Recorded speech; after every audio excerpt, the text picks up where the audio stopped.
रामकृष्ण हरी मंडळ श्री स्वामी समर्थ. हनुमान चालीसा वाचताना या 15 चुका करू नयेत, अन्यथा होऊ शकतात वाईट परिणाम.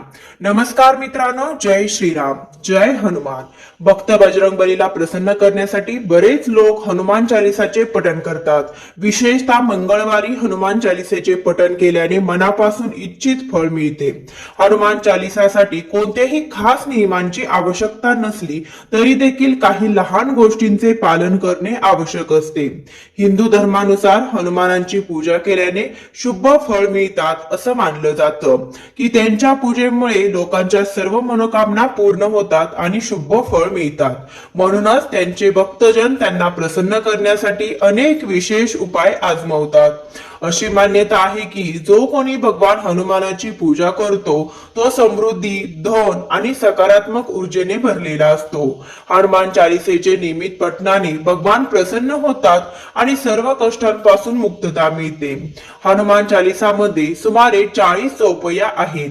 अशी मान्यता आहे की जर कोणी व्यक्ती हनुमान चालीसांचे पठण करताना सर्व नियमांचे पालन करत नाही तर त्याला पूजेचे पूर्ण फळ मिळत नाही. तर चला जाणून घेऊया हनुमान चालीसेचे पठण करताना कोणत्या चुका टाळाव्यात. परंतु मित्रांनो, त्याआधी जर तुम्हालाही बजरंगबलीचा आशीर्वाद हवा असेल तर आमच्या चॅनलला सबस्क्राईब करा, व्हिडिओला लाईक करा, तसेच कमेंट बॉक्स मध्ये जय बजरंगबली जरूर लिहा. नंबर 1, कोणत्याही चौपाईमधून पठण करू नका. ज्योतिष मान्यतेनुसार जेव्हा कोणी व्यक्ती योग्य रीतीने हनुमान चालीसेचे पठण करतो तेव्हा त्याला खूप फायदा होतो. मात्र तुम्ही कधीही चालीसाचे पठण करताना कोणत्याही मधल्या चौपाईमधून करू नका.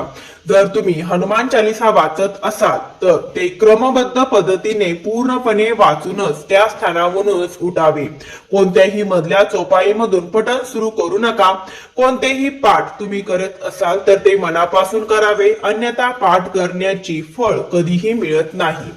नंबर 2, स्वच्छ तन आणि मनाने पाठ करा. असं मानलं जातं की जर तुम्ही घरी हनुमान चालीसाचे पठण करत असाल तर नेहमी स्वच्छ तन आणि मनाने मंदिरात दीप प्रज्वलित करून हनुमानजींचे ध्यान करत पठण करा.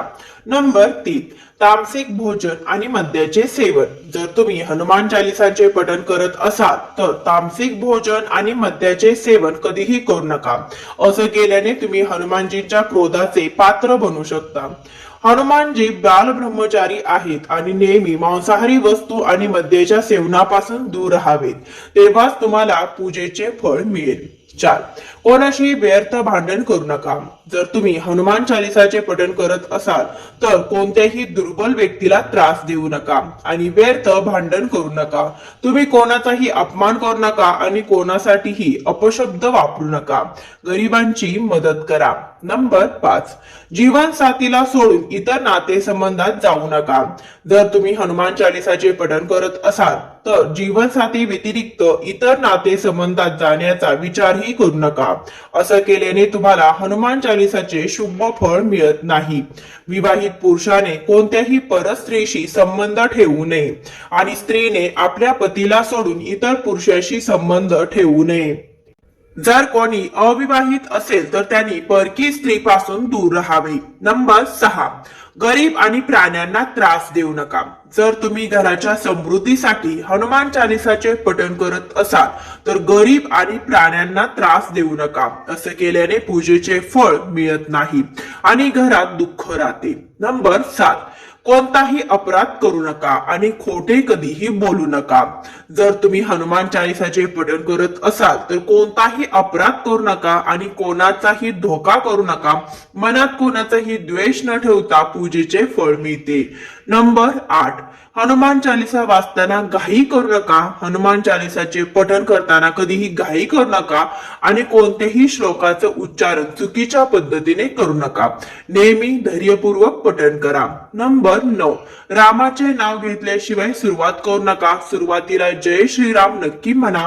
हनुमान रामांचे परमभक्त आहेत म्हणून श्रीरामाचे नाव घेतल्याशिवाय हनुमान चालीसाची सुरुवात करू नका.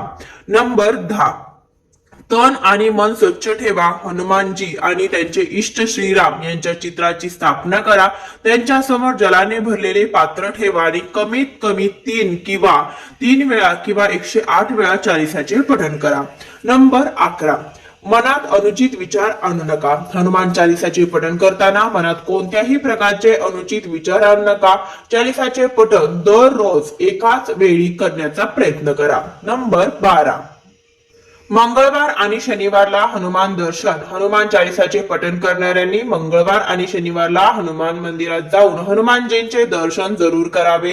हनुमान मंदिरात जाऊन तुपाचा दिवा लावून हनुमान चालिसाचे पठण केल्याने मोठे कष्ट दूर होतात. नंबर 13, चुकीच्या संगतीत राहू नका. हनुमान चालिसाचे पठण करत असाल तरीही चुकीच्या संगतीत राहाल तर तुमचं पतन निश्चित आहे, म्हणून अशा लोकांपासून दूर राहा. नंबर 14, ज्योतिषशास्त्रानुसार मंगळवारी 3 वेळा पठण करा. ज्योतिषानुसार मंगळवारी 3 वेळा पठण करणे अत्यंत शुभ मानलं जातं. एक पात्र जलाने भरून ठेवा आणि पठण झाल्यावर ते जल ग्रहण करा. नंबर 15, परिवारातील कोणाच्या मृत्यूनंतर सूतक काळ मान्य असतो. या काळात हनुमानसह कोणत्याही देवी देवतांची पूजा करू नये, मंदिरातही प्रवेश करू नये. तर आजची माहिती आवडली असेल तर आमच्या चॅनलला सबस्क्राईब करा. धन्यवाद. जय श्रीराम, जय बजरंगबली.